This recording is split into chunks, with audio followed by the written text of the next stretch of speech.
ಏನೇನು ಆಗಿದಾರ ನಿಮ್ಮವ್ರಿಗೆ? ಏನೇನು ಏನೂ ಆಗಿಲ್ಲ. ನಮ್ಮ ಎಷ್ಟು ಜನ ಇದ್ದಾರೆ ಕಾರಲ್ಲಿ? 4. ನೀವೊಬ್ರೇನಾ ಮತ್ತೆ ಯಾರಿದ್ದಾರೆ? ಅಲ್ಲಿದ್ದಾರೆ. ಹಾಂ. ಮುಲ್ಬಾಗಲು ಯಾಕೆ ಬಂದಿದ್ದಾರ? ಅಲ್ಲಿಂದ ಹೊಟ್ಟಿದ್ದಾರೆ ಅಂತ ಹೇಳ್ತಾರೆ. ಅಲ್ಲಿಂದ ಮುಳಬಾಗ್ಲಿಂದ ಟಿಫನ್ ಮಾಡ್ಕೊಂಡು ಹೊರಟಿದ್ವಿ. ಹಾಂ. ಎಷ್ಟು ಗಂಟೆಗೆ ಮಾಡಿದೆ ಟಿಫಿನು? 8:30. 8:30.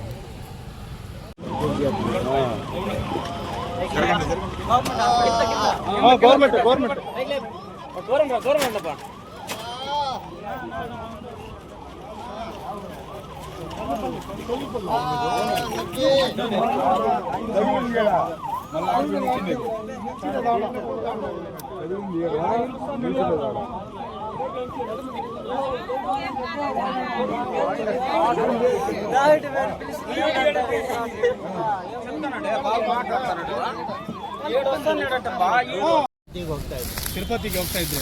ಎಷ್ಟು ಗಂಟೆಗೆ ಬಂದಿದ್ರು ಅಲ್ಲಿಂದ? ಅಲ್ಲಿ ಬಿಟ್ಟಿದ್ದು 9 ಗಂಟೆಗೆ. ಏನಾಯ್ತು ಇವಾಗ? ಏನಾಯ್ತು, ಅಲ್ಲಿ ಬರ್ತಾ ಇದ್ದೆ ಮಾಮೂಲಿ ಭಾಳ ಕೇರ್ಫುಲ್ ಆಗಿ. ಇದ್ಕಿದ್ದಂಗೆ ಸೈಡ್ಗೆ ಲೆಫ್ಟ್ಗೆ ಬಂದ್ಬಿಡ್ತು. ಅವ್ರು ಬಂದಿದ್ರಾ ನೀವೇ ಬಂದಿದ್ರಾ? ಅವ್ರು ಯಾರು ನೋಡೇ ಇಲ್ಲ ನಾನು. ಕಣ್ಣಿಸುತ್ತಿದೆ. ಲೆಫ್ಟ್ ಇಲ್ಲ ಐತಲ್ಲ ದಿಬ್ಬ ಹಳ್ಳ, ಅಲ್ಲಿಗೆ ಇಳಿದ್ಬಿಟ್ಟು ವೀಲು ಒಂಚೂರು ಇಳಿದ ತಕ್ಷಣ ಬ್ಯಾಲೆನ್ಸ್. ಆವಾಗ ಓಡಿಸೋ ಟೈಮಲ್ಲಿ ನಿಂಗೆ ಏನೋ ಆಗಿತ್ತಾ? ಏನೂ ಆಗಿಲ್ಲ. ನಿದ್ದೆ ಮಾಡಿದ್ರಾ? ನಿದ್ದೆ ಏನೂ ಮಾಡಿಲ್ಲ. ಇನ್ನೇನಾಗಿತ್ತು?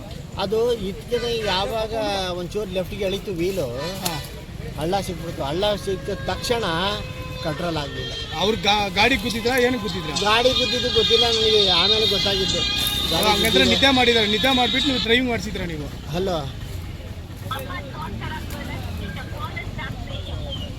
ಆಮೇಲೆ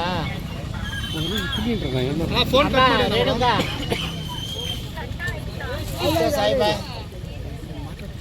ಅದು ಅಲ್ಲಿ ಯಾವಾಗ ಲೆಫ್ಟ್ಗೆ ಅಲ್ಲಿ ಬಂತು, ಅಲ್ಲಿ ಹಳ್ಳ ಇತ್ತು ದಿಬ್ಬ. ಒಂದು ವೀಲು ಯಾವಾಗ ಲೆಫ್ಟ್ ವೀಲು ಟರ್ನ್ ಆಯಿತು ತಕ್ಷಣ ಉಳ್ಬಿಡ್ತು. ಗಾಡಿ ಎಲ್ಲೋ ರಿವರ್ಸ್ ಬಂತು. ರಿವರ್ಸ್ ನಿಂತ್ಕೊಂಡು ಇಲ್ಲಿಗೆ ಬಂತು. ಎಷ್ಟು ಸ್ಪೀಡಲ್ಲಿ ಇದ್ರಿ ನೀವು? ನಾನು ಏನು ಅದು 70, 72, 75 ಒಳಗಡೆ. ಅಷ್ಟೇ 75 ಒಳಗಡೆ. ಏನಾರು ಆಗಿದೆ ನಿಮ್ಗೆ? ಯಾರಿಗೂ ಏನಾಗಿಲ್ಲ? ಕಾರ್ ಡ್ಯಾಮೇಜ್ ಇಲ್ಲ. ನಾನು ఎదురుగా కారు కొట్టుకొని మాకు పబ్లిక్ వాళ్ళ తెలిసిన వెంటనే వచ్చి మేము వచ్చి అంబులెన్స్ తెచ్చి అంబులెన్స్లో తీసుకొని హాస్పిటల్కి వెళ్ళాం. ఆ మనిషికి ఏం గాయాలండి? మనిషికి తొడ కట్ అయిపోయింది. కింద మోకాల కింద దెబ్బ తగిలింది. అది హాస్పిటల్లో జాయిన్ చేస్తాం.